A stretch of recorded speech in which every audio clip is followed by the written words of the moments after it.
Hello, everyone. Welcome to Astro Nightlife, the extended version of the 10 Minutes Astrology. I'm Rod Chang. I am Alejo Lopez. Sorry, I was distracted. Well, Alejo, looks like you're quite bright. You are in somewhere else, right? I'm in South America. Here it's sunny. Oh, It's still 4 p.m. cool. So we still have the Okay. sun out. Yeah. Oh, yeah, okay. So, yes, you're a little bit late. So, you're just in the afternoon, something like that. Yeah, exactly. Yeah, cool, I'm in cool, the cool. past. Oh, yes, you are in my past. Exactly. Yes. That's an interesting notion of time. That's a really interesting notion of time. So, well, but we still, as I'm in London, we still call it Astro Nightlife, or you are Astro Day Life then. Yeah. Anyway, but what important is we are going to learn astrology together, right? Yeah. Yep. So, I think I think we are doing this podcast for 10 minutes astrology for 3 months now because we have 12 episodes. So that's Wow. Yeah. gosh, 3 months. And in the beginning, we just say, should we do something, but I want to do something for the beginner. Yeah. Yes. And it's quite fun, to be honest. It's very interesting. And by talking about all this basic concept of astrology, I think we are learning it again too, right? Yeah. It's very interesting. For me, it's a learning process also. Yeah. You Yes, review yes, some basic information that you haven't visited in a long time, that you give it for granted. So yeah, because you have to reflect on that again, you get new ideas. Yeah, I think it's interesting. yes, exactly. So I mean, yes. So this is a very interesting. No matter how I think how many experience you have in astrology, when every time you teach or you explain something, you learn it again, and that's how you learn astrology. It's a lifelong process. So, and Yeah. today we talk about we're going to use a chart example and use this chart example to learn the basic interpretation of planet and sign. But Hmm. we don't really introduce sign yet. So how are we going to do it, Alejo? So we're going to be talking about, we did introduce the elements, Mm-hmm. fire, air, earth, and Yeah, water. yeah, And then also we also introduced the modalities. So yes, cardinal, fixed, and mutability. So we yes. can still get some idea by combining these two and seeing, okay, what is this planet? This planet is in a cardinal sign and in a fire sign, for instance. So what Mm-hmm. might it mean? Yeah. Okay, okay. So we can explain the planet inside by knowing their uh, element and the modality. I really like Yeah. this way because usually when I teach to my student, I know a lot of people, a lot of beginner will start to bring something to you. Some like I heard about this sign is so and so. Like for example, they will say, "Oh,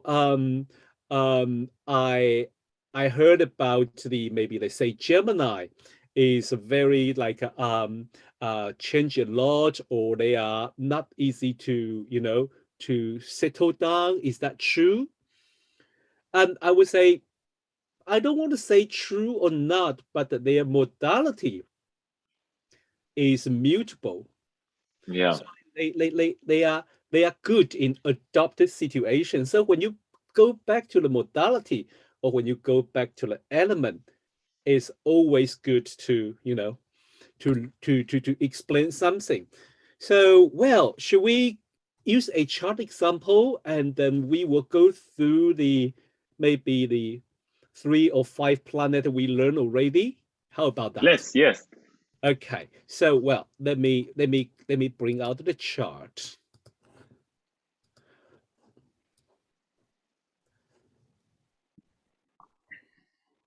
Here we are. So Alejo, today this is our chart example. We use Gloria Steinem.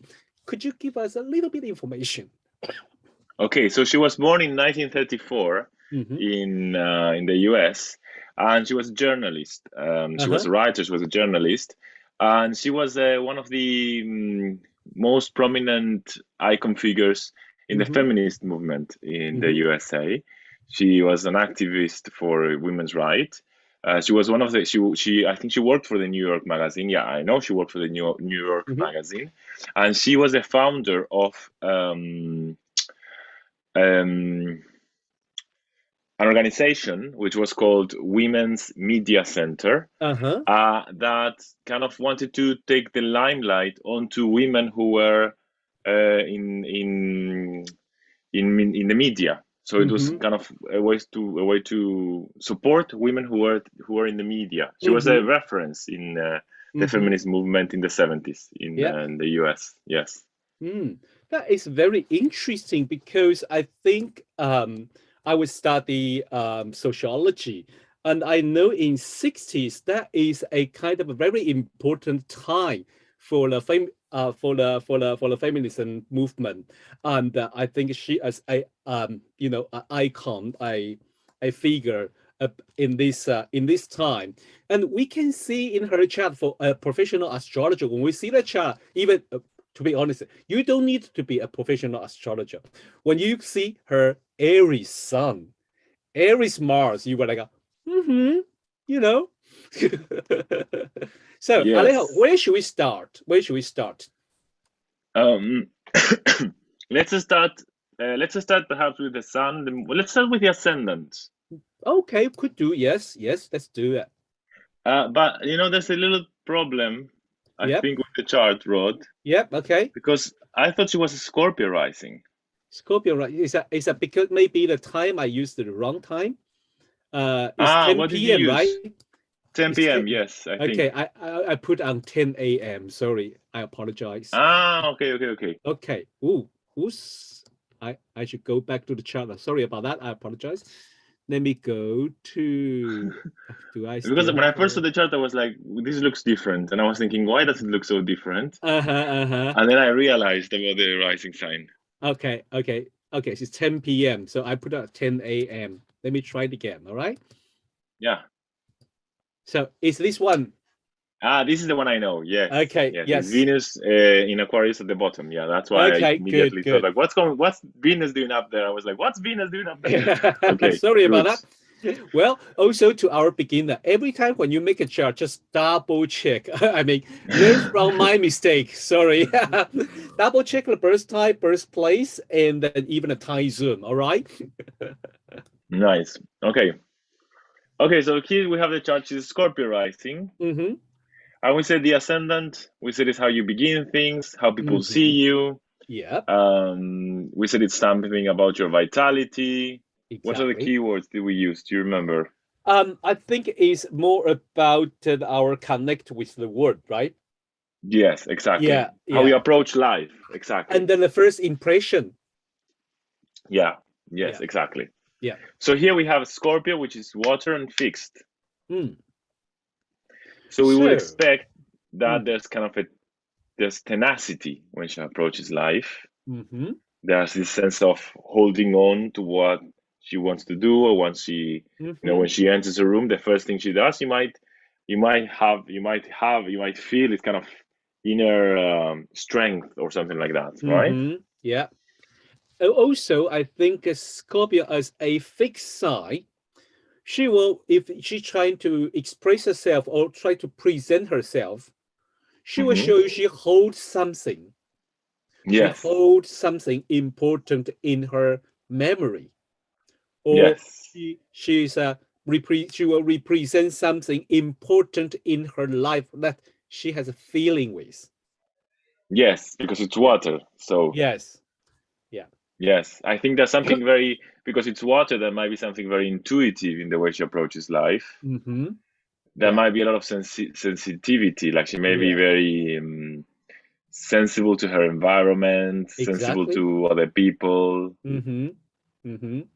I think it's very interesting because when we go back to this kind of a basic way to do the interpretation, it's simple, it's easy, and then sometimes they can explain why people say, "Oh, why this sign is so and so."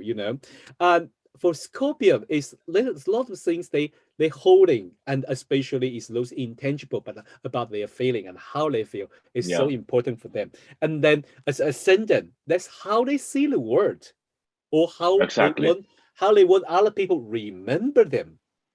Okay. Yeah. So should we move to the sun or moon? Which one you want to go? Let's go for the moon. Let's go for the moon. Interesting, because the ascendant is a fixed sign, fixed water. Now we have the moon in Leo. It's another fixed sign. Can you point what it is so that people can see it? Yes, here we are. Also, yes, here we are. Okay, here we are. Yeah. This is the moon. And the 7-degree Leo. Okay, at 9th house. But today we focus on Leo. So it's another fixed sign. For me, a moon in fixed sign, that means the approach to feeling, or what happened in her life, or what she need in her life is pretty, I think is kind of a, she stick out with it. It's like another fixed sign. She hold it. She hold her feeling. She hold her feeling, and that is so important for her. And also, what do you think is what she need in her life is this kind of a fiery energy. So fire is about the passion, it's about the life, it's about the proud of self, it's time to be yourself. And the moon is there. Moon is how we deal with everyday's life. What do we want to do? So this kind of even we don't know Leo. I think most people know Leo. They will tell you how Leo to be so proud, how Leo to be so creative, this and that. If you don't know, don't worry. We know Leo sign is a fire sign, so it's passion, it's a fiery, it's action. But with the fixed sign, that means stick with it, hold with it, and be loyal, and to be royal about that, the action, about what she does. That is so important.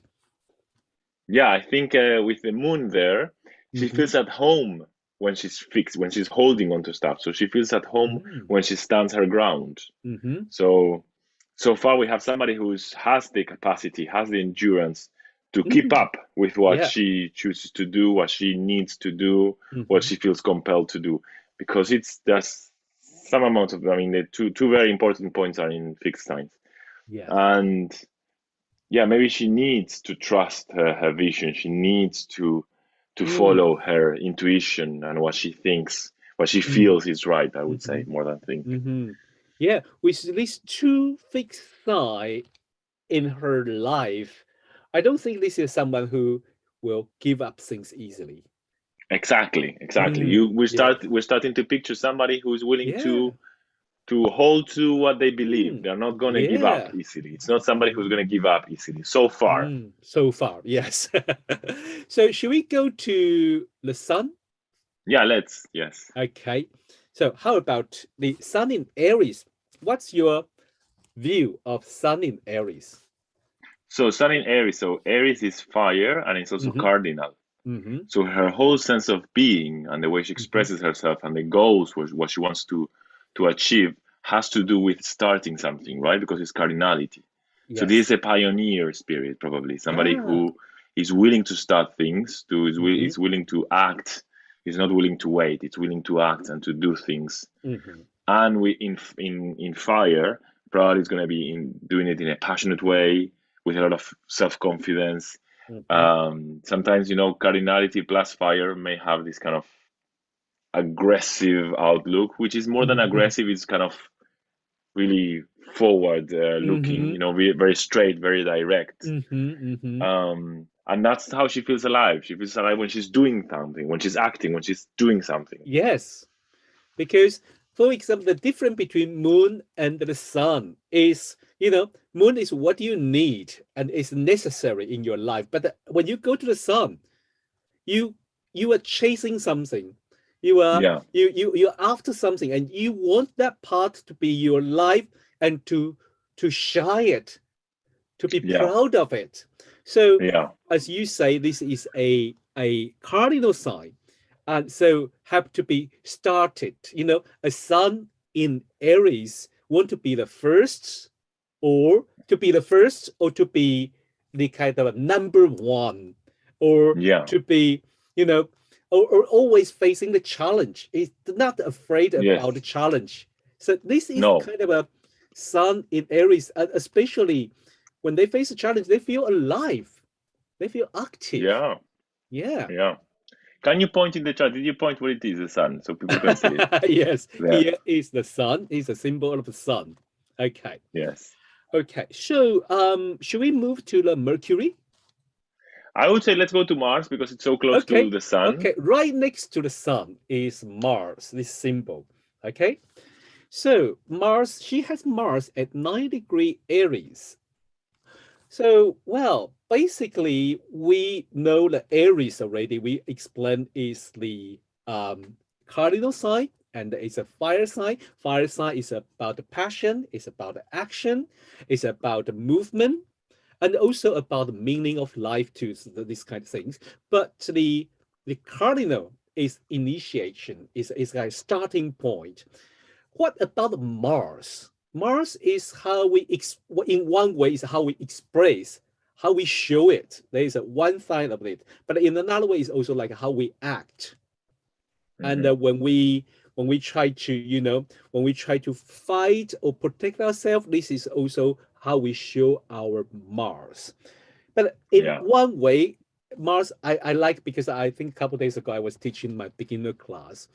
I help my students say, when every time you think about Mars, before you talking about violence, before you talking about a fight, before you talking about sex, think about survival, because this is Nice. the basic word to related to fighting and sex.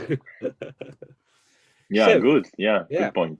so this Mars is a kind of very direct.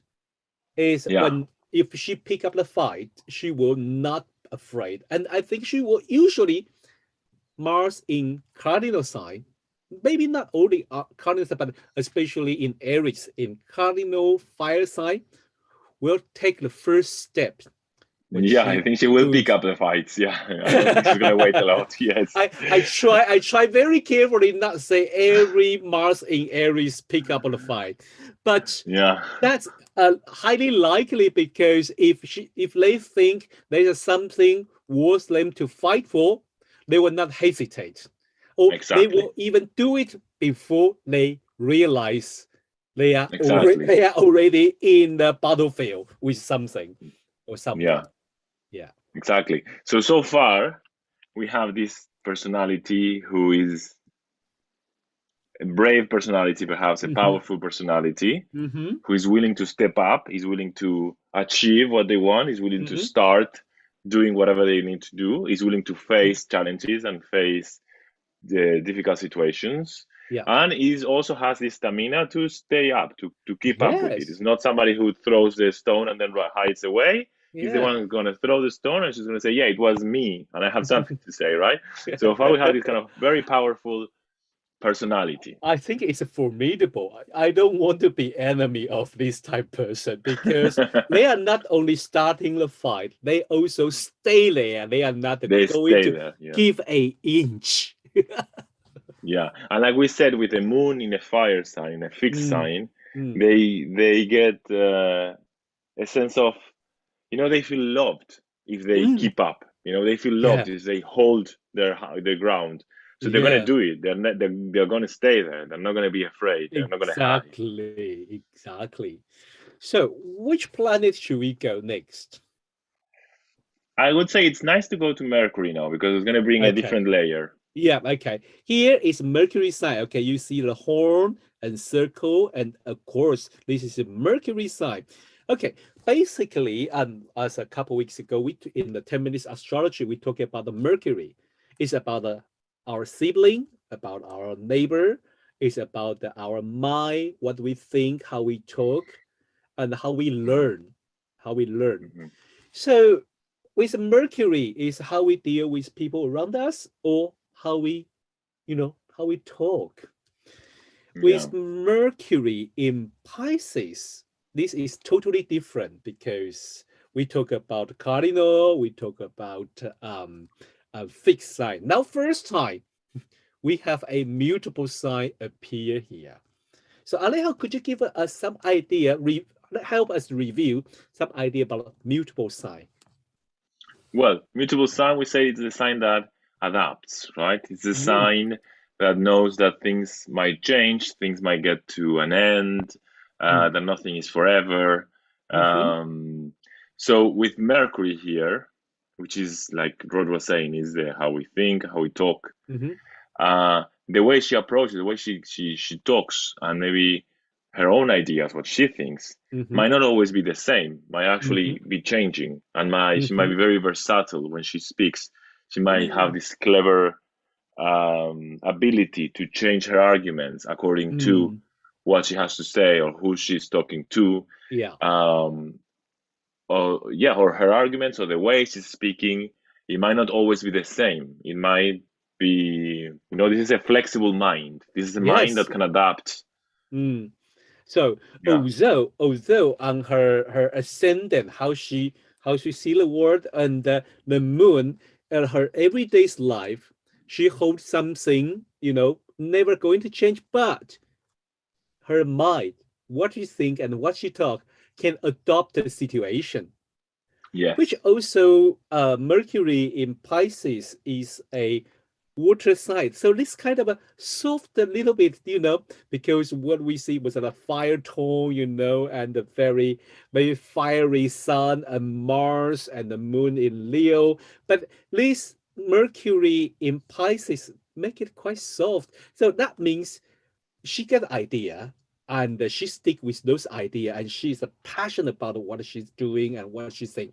But here, she can kind of deliver the message in a gentle way or in a suitable way. What I mean is, but I myself have Mercury in Pisces. Well, traditionally, don't think it's the best place. But what I like is I can adopt a situation like, especially when you speak to someone, you try to use their language or try to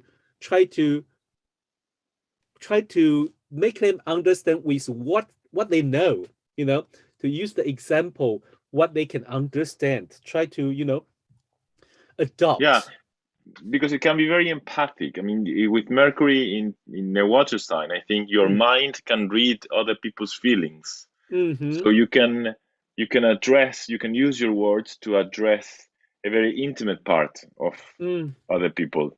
And for her, I think this was a great position for her, because otherwise, I don't know if people would have followed her. She might have seemed too warrior-like, too aggressive, but probably they saw the combination. So they saw this brave woman who's willing to fight and who's willing to hold her ground, but at the same time, in the way she approaches the other, and she talks to other, and she expresses, she had to do a lot of speeches and all of that. She was very empathic. She was very, she touched other people's souls. Exactly. And that's probably a good combination for her quest. I agree with you, because it's not just like what I want to do. I think this is good for you. No, she can understand other people. I think this Mercury in Pisces give her very important empathy to understand other people, how other people see the world and what other people think. And during this kind of feminism movement, she can understand how to deal with other people. That is quite beautiful point here. Should we move to the Venus? Let's, yes. Yeah, here is a Venus, like a symbol everyone know, very familiar, like one circle and one cross. Her Venus is at 20° Aquarius. It's very close to her IC, so it's on the angle.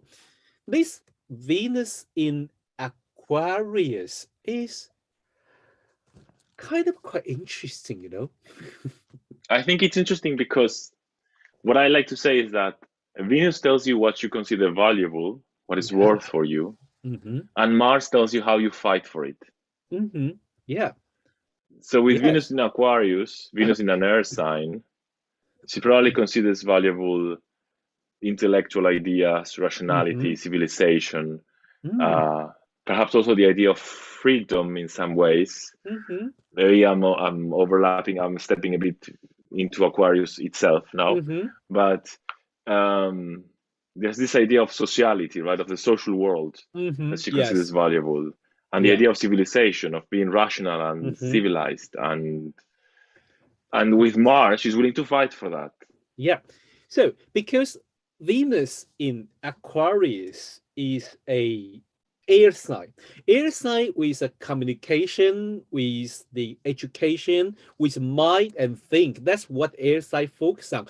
So far, I think this is also the first air sign we're talking about. I think, yes, Yeah. it's the first air sign we're talking about. We chose a really good example, cover all the element and all the quality. Yeah, that's what the idea, yeah. Yes, and good choice, Alejo. But also, I think I'm quite happy to mention it because in traditional astrology, the air sign is related to people, human people. So this kind of her love and her value is about humanity. It's about humanity. It's about society, like you say. But also in the fixed sign. So it's kind of she will hold this love, hold this value. Very difficult to change. She's not going to change what she think and what she love and what she value easily. Yeah, I agree. Yeah.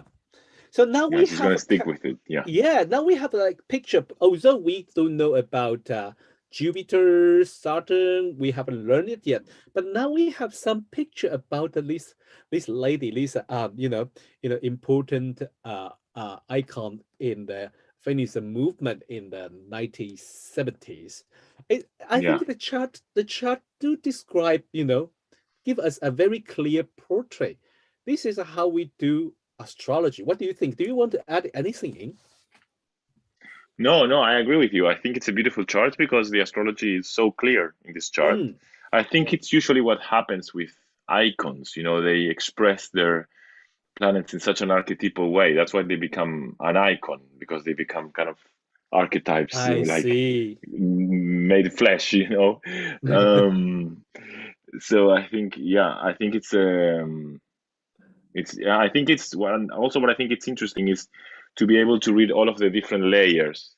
Yes. So you could only see a warrior, like an Amazon fighting for her rights. But if you go deeper into the chart, you see this sensitive approach. You see this value for intellect and for freedom, civilization. You see this idea of being empathic and touching other people's soul. Exactly. So you see more of her. Yes.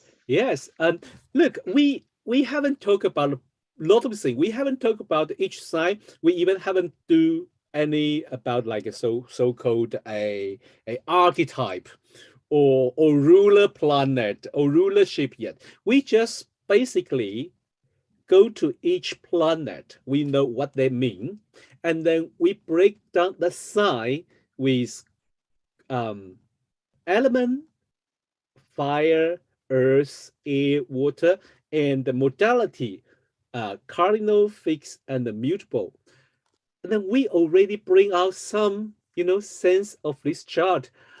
To be honest, for a beginner, if they can do things like this, I think it's quite good. What do you think? It's a very easy way to do it, right? Yeah. I think so, and I think that's how it starts. And I think what's important is to go like we were doing, step by step. Choose one point and describe it. Choose the other points, describe it, and then when you're starting to see the different ideas, try to see how they merge. Try to see, okay, try to close your eyes and imagine this person. Okay, what would this person be doing with this? And now I have to add another planet. Okay, so how do I combine these two? And that's how we see a human here, because we're all complex. We're not just one thing. Yes. So yes, to be honest, I think a chart is a chart. When we face the client, sometimes they will add their life story in. That's how professional astrologer, not only when you see a chart, then we just say, oh, this person must be like this. Okay. No, of course. Yeah. I think some people have that kind of imagination, think about when astrology see a chart, they see whole person. I'd like to say, for me personally, I probably disagree with that, because I see a lot of people declare that when they see a chart, they will know whole person, which for me, Yeah, they're still a human and their own life in there. exactly. And So, you never know how the person then reacts to these energies. yes, but maybe this for beginner is like, what are you talking about anyway? Yeah, I but think, for the moment, I would stick it like, I would yeah, stay. yeah. Yeah. So thank you, Alejo. Today we talk about we use a chart example, use Gloria as Steinem and icon in the 70s feminist movement as an example, and talk about her chart. Thank you, Alejo, to choose this a fantastic No, example. great. It's really interesting. Well, I would like to announce that next Friday we will have our once a month Worldscope Mundane Astrology discussion panel.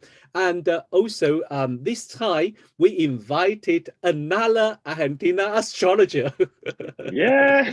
yeah, María Blaquier, right?